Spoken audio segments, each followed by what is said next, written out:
ireny no santionany tamin'ny fandraisan'ny poniny soavy masoandro ao anatin'ny boriboritany fahadimy ny kandidariana Randriamasinoro izay natolotry ny antokotima ho ben'ny tanàna eto Antananarivo renivohitra. Ity no fidinana ifoton'ny fahatelona taona teny antoerany taorin'ny fiverenany nanampitraikefa tany ivelany. Hatry ny pré-campagne rehetra mihitsy dia mandeha mitetin'ny tanàna mijery ny olana rehetra misy eny amin'ny fiarahamonina eny. Inona ny zavatra tokony atao, inona ny asa miandro ary indrindra mifankafantatra amin'ny olona satria ilaina zava-dehibe mifankafantarana hoe iza ilay candidat dia mifanerasera sy mifankafantatra amin'ny olona.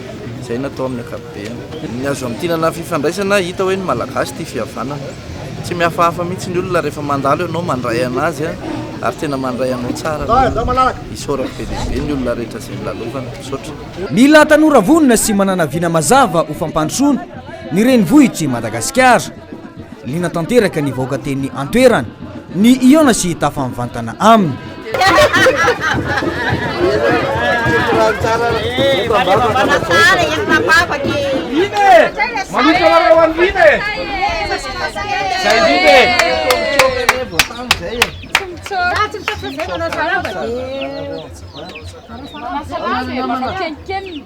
Manasalamba. Saya malalom cipta satu. Mana tena panuanan. Sudah biasa kan? Itu bapak.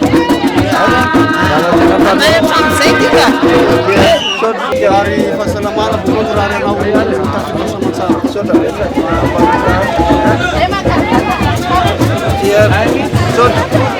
Barany kandidariana Randriamasinoro nandritra ity fotoana ity fa zava-dehibe aminy ny fahavononany rehetra hitondra fampandrosoana ho an'ny tanàna.